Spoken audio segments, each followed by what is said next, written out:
ये कहानी रामपुर की एक छोटे से गांव की है। रामपुर के लोग साधारण जीवन जीते हैं। यहाँ के लोग किसानी किया करते थे, खेती के लिए बारिश पर निर्भर रहते थे। इसी गांव में कमल नामक किसान रहता था। कमल बहुत ईमानदार और मेहनती था, लेकिन वह अपनी किस्मत को पूछता रहता था। उसे भी क्यों ना वह बहुत मेहनत करता था, परंतु उसकी फसल कभी समय पर नहीं पकती थी, और जब पकती तब बारिश या सूखा की वजह से बर्बाद हो जाती है। कहानी उसकी है। एक दिन इसी तरह कमल काम करने के लिए अपने खेत पर पहुंच जाता है। कमल के पास एक छोटी सी जमीन थी जो कल बगल से दूसरों के खेतों से गिरी हुई थी। कमल जब अपने खेत पर पहुंचता है तो देखा है कि उसके खेत के अगल बगल के खेत पर काम करने कोई भी नहीं आया है। ये क्या, अब तक कोई नहीं आया काम करने? लगता है कि किसी को कुछ पड़ी ही नहीं है। उसके लिए तो मैं कुछ नहीं कर सकता हूँ, पर मैं अपने खेत का काम कर सकता हूँ। फिर वो कुदाल लेकर अपना काम करने लगता है। काम करते करते सुबह से शाम हो जाती है, पर कमल अपने काम करने में इतना व्यस्त था कि उस समय का पता ही नहीं लगता है। तभी कुछ देर में उसकी पत्नी उसके लिए खाना लेकर आती है। सुनते हो जी, आओ खाना खा लो। कोमल की आवाज सुनकर पता चलता है कि दोपहर हो गई है। अरे ये क्या, दोपहर हो गई? समय का तो पता ही नहीं चला। चलो अब कोमल, खाना खाकर कुछ देर बाद आराम करके फिर काम करूंगा। कोमल के साथ खेत के पास वाले पेड़ के नीचे बैठकर खाना खाने लगता है। क्या हुआ जी, लगता है कि आज ज्यादा ही थक गए हो। हाँ, आज सुबह से ही काम करते करते कब दोपहर हो गई पता ही नहीं चला। तो आपने थोड़ी देर आराम क्यों नहीं किया? मैं क्या करता, अगल बगल के खेत पर काम करने कोई भी नहीं आया, इसीलिए मुझे लगा कि अभी दोपहर होने में समय है। वो तो तुम आए तो पता चला कि दोपहर हो गई है। क्या हुआ, अब तक कोई क्यों नहीं आया काम करने खेतों पर? वही तो इन लोगों का सही है, जब मन करता है तब आते हैं, जब मन नहीं करता तो नहीं आते हैं। एक मैं हूँ जो इतनी मेहनत करता हूँ, पर न जाने कैसी किस्मत है मेरी जो कोई ना कोई बहाने से मेरी फसल बर्बाद कर ही देती है। आप इतना परेशान क्यों हो रहे हो? आपको पता है आप बहुत मेहनत करते हो, तो बस किस्मत को क्या कोसना। आज आपकी किस्मत आपका साथ नहीं दे रही तो कल आपकी किस्मत आपका साथ जरूर देंगी। हाँ कोमल, पर ये कल पता नहीं कब आएगा जब मेरी किस्मत साथ देने लगेगी। जब मैं सोचता हूँ कि कोई परेशानी नहीं आएगी, तब कोई ना कोई बहाने से परेशानी हो जाती है। कभी कभी तो लगता है कि विधाता को भी मुझे परेशान करने में मजा आता है। आप निराश मत होइए, आप बस अपनी मेहनत पर ध्यान दीजिए। मुझे पूरा भरोसा है कि आप एक दिन मुझसे खुद ही यह कहेंगे कि मेरी किस्मत मेरा साथ देने लगी है। देखते हैं कोमल, वह दिन कब आएगा।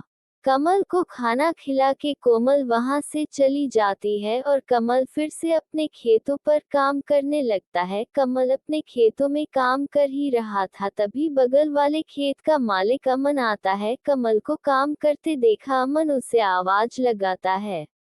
और कमल भाई, क्या हाल है? आज कुछ जल्दी ही आ गए थे काम करने खेतों पर। जल्दी कैसे अमन भाई, दोपहर हो गई है, तुम आज कुछ ज्यादा ही देर में आए हो। हाँ भाई, आज कुछ देर में उठा था तो सोचा कि दोपहर का खाना खाकर ही जाता हूँ। पर तुम्हें क्या हुआ कमल भाई? खेत को देखकर लगता है कि सारा काम हो गया है, पर तुम्हारे चेहरे को देखकर लगता है कि अब तक काम शुरू भी नहीं हुआ है। नहीं भाई, ऐसी कोई बात नहीं है, वह बस अपनी किस्मत को लेकर थोड़ा परेशान था। कमल भाई, कब तक अपनी किस्मत को पूछते रहोगे और कब तक अपनी किस्मत के भरोसे बैठे रहोगे? अब किस्मत को कोसू नहीं तो क्या करूं? तुम तो जानते हो कि पिछले साल बाढ़ आई थी, फिर सूखा पड़ गया था। अब कुछ पार गोप नहीं है, तो मंडी में दिन प्रतिदिन अनाज के दाम गिरते जा रहे हैं। भाई एक बात बताओ, हम दोनों के खेत अगल बगल में ही है, यानी जो तुम्हारे खेत में आफत आई होगी वह मेरे खेत में भी आएगी। पर मैं तो अपनी किस्मत को नहीं पूछता हूँ। हाँ, मैं भी मानता हूँ कि किस्मत का साथ बहुत जरूरी है, पर सुनो भाई, मेहनत का फल जरूर मिलता है। कभी कभी किस्मत को बदलने के लिए हमें खुद कदम उठाने पड़ते हैं। मैं कुछ समझा नहीं भाई, सब विस्तार में बताओ। कमल भाई, तुम खेती के अलावा और क्या करते हो? कमल अमन का ये प्रश्न सुन के चौंक जाता है। उसे लगा कि अमन के पास कुछ ऐसी बात है जो उसकी समस्या का समाधान कर सकती है। अमन भाई, मेरे पास खेती के अलावा और कोई काम नहीं है। मेरे पिता और दादा भी यही करते थे। पहले दादा की जमीन पिताजी को मिली थी, उसके बाद मुझे मिली है। हम हमेशा से अपनी जमीन पर ही निर्भर रहे हैं।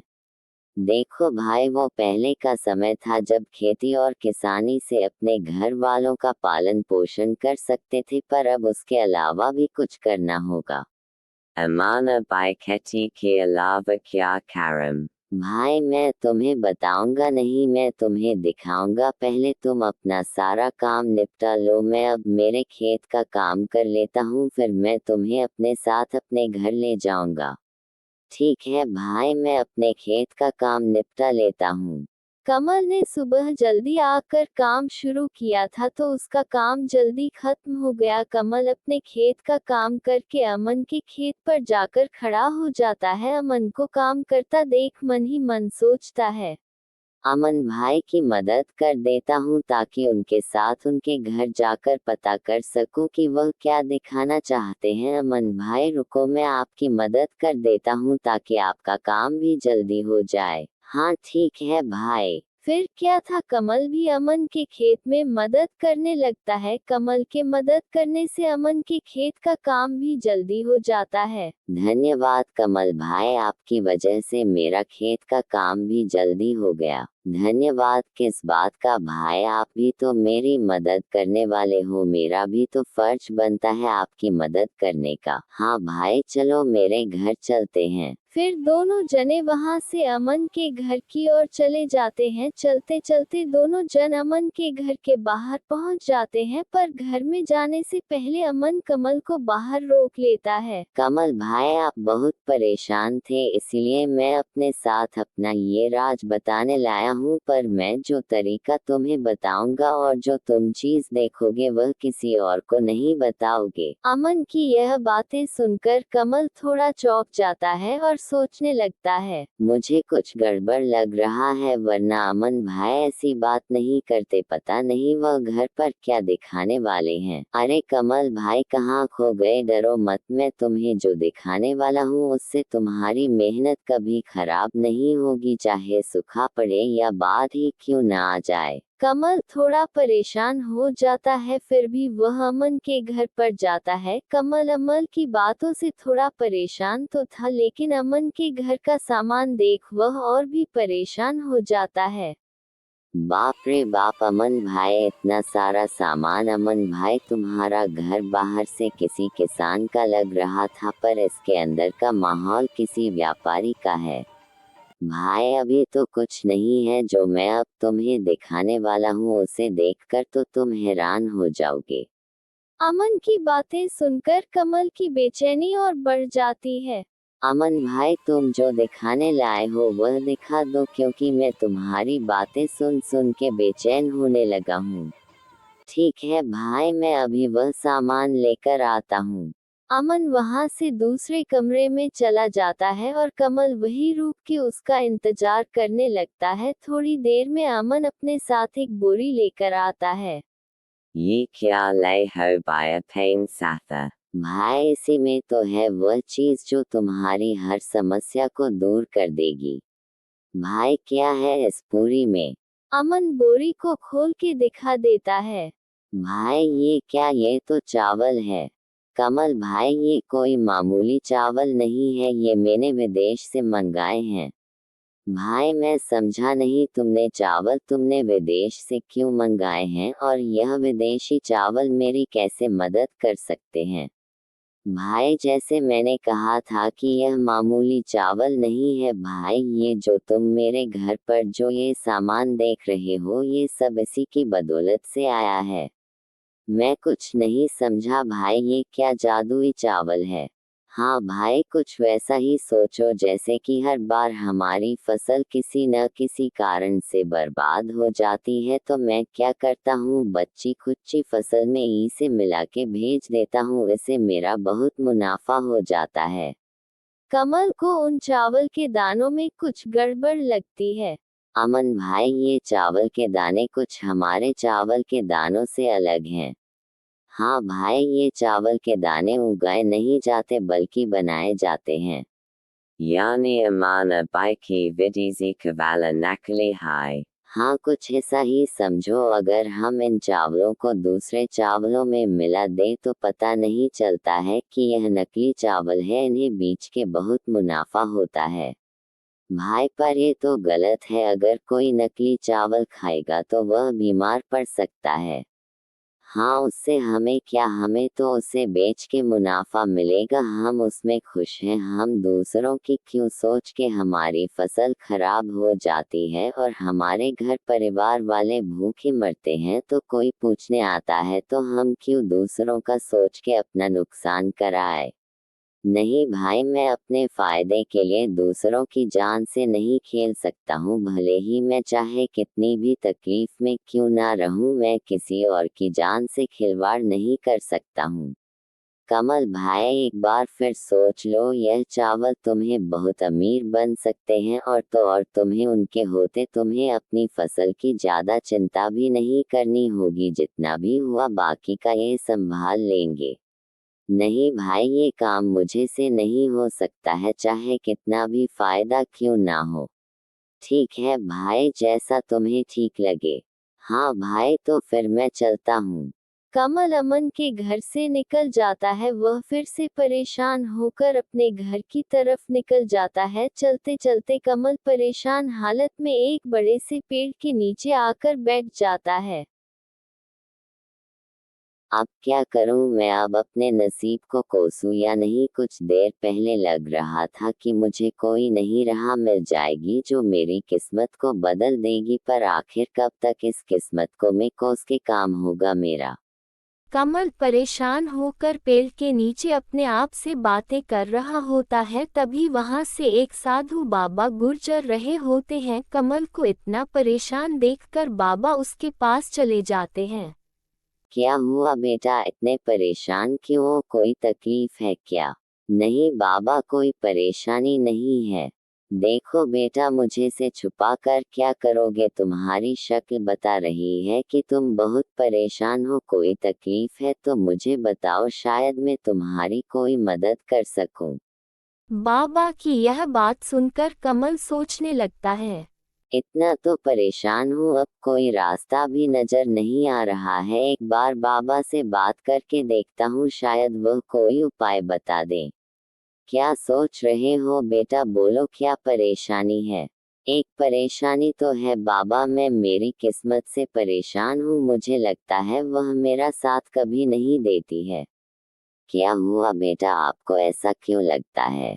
बाबा, मैं एक मामूली किसान हूँ जिसका सारा संसार खेती पर निर्भर है और मैं पूरी ईमानदारी से अपने खेत पर काम करता हूँ, पर मेरी किस्मत कभी मेरा साथ नहीं देती है। कभी बारिश मेरी फसल खराब कर देती है तो कभी सूखा पड़ जाता है, और अगर किसी साल फसल बच गई तो मंडी में दाम अच्छे नहीं मिलते हैं। तो बेटा, तुम किसानी के अलावा कुछ और क्यों नहीं करते? बाबा, मेरी पुश्तें किसानी ही करती आ रही है और फिर मैं किसानी कैसे छोड़ दूं, और किसानी छोड़ना तो कोई तरीका नहीं है बाबा। इसी तरह अगर हर किसान परेशानी में आपके किसानी छोड़ देगा तो लोग भूखे मर जाएंगे। यही तो सोच के बेटा तुम्हें और भी मेहनत करनी होगी। बाबा, मैं मेहनत देखकर पीछे नहीं हटा, आखिर मेरा भी परिवार है, मुझे उनका भी देख सुन के चलना पड़ता है। Juma parasana ho'usi taraha tumhe satha veil kasanabi parasana hunj sare logamila kara sokoj to parasani she nakala jagi. बाबा, मेरे अगल बगल वालों ने तो दूसरा रास्ता चुन भी लिया है खेती से पैसे बनाने का, तो तुम भी उनका तरीका अपना के देखो, शायद तुम्हारी समस्या की दूर हो जाए। नहीं बाबा, मैं वो रास्ता नहीं चुन सकता हूँ, मुझे वह सही नहीं लगा। क्यों बेटा, ऐसा क्या कर रहे हैं वह जो तुम्हें सही नहीं लगा? बाबा की यह बात सुन कमल सोचने लगता है। अब क्या करूं अमन भाई, वाली बात बता दूं किस तरह वह लोगों की जान के साथ खिलवाड़ कर रहे हैं? बता देता हूं, लेकिन अमन भाई का नाम नहीं लूंगा क्योंकि वह मेरी मदद ही करने की कोशिश कर रहे थे। हाँ बाबा, मेरे जान पहचान में एक किसान भाई बहुत गलत काम कर रहे हैं। क्या गलत कर रहे हैं मुझे भी बताओ। बाबा, आज सुबह मैं उनसे मिला था तो मुझे आपकी तरह परेशान देखकर उन्होंने भी मेरी मदद करने की सोची। उनका भी खेती का काम है जो हर साल कुछ न कुछ कारण से खराब हो जाता था, तो उन्होंने एक उपाय सोचा लिया है बचे कुछ अनाज के साथ पैसे कमाने का। ऐसा क्या करते हैं बचे कुछ ही अनाज का? उन्होंने विदेश से चावल मंगा लिए हैं जो अपने अनाज के दानों में मिलाकर बेच देते हैं। तो बेटा, उसमें क्या गलत है? तुम भी विदेश से मंगा लो, तुम भी बेचो। नहीं बाबा, आप शायद समझे नहीं, वह जो चावल विदेश से मंगाते हैं वह मामूली चावल नहीं है, उन्हें उगाया नहीं जाता बल्कि बनाया जाता है। कमल की यह बात सुनकर बाबा चौंक जाते हैं। क्या कहा बेटा? चावल जिन्हें उगाया नहीं जाता बल्कि बनाया जाता है, यानी वह चावल नकली है? हाँ बाबा, वो चावल नकली होते हैं और उन चावल में अपने चावल के दाने में मिला देने पर पता भी नहीं चलता कौन असली चावल है और कौन से नकली चावल है। पर बेटा, यह नकली चावल तो लोगों की जान ले सकते हैं। हाँ बाबा, इसीलिए मैंने तो वह रास्ता नहीं चुना क्योंकि मैं अपने फायदे के लिए लोगों की जान नहीं ले सकता, भले ही मुझे चाहे कितना ही परेशान क्यों न रहना पड़े। वह बेटा, क्या खूब बात कही है तुमने। अच्छा किया कि वह रास्ता नहीं चुना क्योंकि अभी तो तुम शायद फायदा हो जाता पर बाद में तुम्हें पछताना पड़ता बेटा। हाँ बाबा, मेरा भी परिवार है, अगर मैं ये गलत काम करूँगा तो मेरे परिवार के साथ भी गलत हो सकता है। हाँ बेटा, कभी कभी हमारी गलतियों का खामियाजा हमारे परिवार को भुगतना पड़ता है। बाबा, अब आप ही बताएं कि अब मैं क्या करूं, मैं अपनी किस्मत के तारे कैसे सुधारूं, आखिर में क्या करूं? मेरा भी परिवार है, मुझे उनका भी सोचना होता है। बेटा, तुम मेरा एक काम करो, मैं तुम्हें इस समस्या से निकलने में मदद करूंगा। बोलिए बाबा, मैं क्या करूं? मैं आपके सरे काम करूंगा, आप समस्या से निकाल लीजिए। बेटा, तुम कुछ ज्यादा नहीं करना है, तुमने कहा कि तुम्हारा भी परिवार है, तुम्हें बस उनको विदेशी चावल वाली बात बतानी है। तुमने अपना सोच के मना कर दिया है पर अपने परिवार वालों से पूछा है कभी? नहीं बाबा, नहीं, किसी से भी नहीं कहा है। तो एक बार उनसे पूछ के देखो कि उनकी क्या राय है और उनका क्या कहना है, फिर तुम कल यही मिलना, मैं तुम्हारा इंतजार करूंगा। ठीक है बाबा, मैं अपनी पत्नी से पूछकर बताता हूँ, मैं कल मिलता हूँ। फिर क्या था, कमल वहां से चला जाता है। कमल अपने घर पहुंच के अपनी पत्नी को आवाज लगाता है। कोमल, मैं खेत से आ गया हूँ, जरा यहाँ आना, मुझे तुमसे कुछ जरूरी बात करनी है। कमल की आवाज सुनकर कोमल वहां आती है। बोलिए, आपने मुझे बुलाया? हाँ, मुझे तुमसे एक जरूरी बात करनी है। बोलिए, क्या बात करनी है? कोमल, तुम तो जानती हो कि खेत से हमें कोई मदद नहीं मिल रही है। हाँ, आप आज दोपहर को जो बता रहे थे वही ना? वही, लेकिन तुम्हारे जाने के बाद वहाँ मेरे एक किसान भाई आए और मुझे परेशान देख मुझे मेरी परेशानी का कारण पूछने लगे, तो मैंने सारी बात बता दी। पर गौर करने की बात यह है, जो हाल मेरा था वही हाल उनका भी था, पर उन्होंने इस परेशानी से निकलने का रास्ता ढूंढ लिया है। क्या बात है, और कौन है वो, उनसे वह तरीका क्यों नहीं पूछते हो? कौन है वो मत पूछो, मान लो कि वह मेरे एक सुख चिंतक हैं, पर समस्या बताई तो उन्होंने उससे निकलने का रास्ता तो बताया, पर वह रास्ता थोड़ा अटपटा है। अटपटा ऐसा कैसा है, जरा मुझे भी बताओ।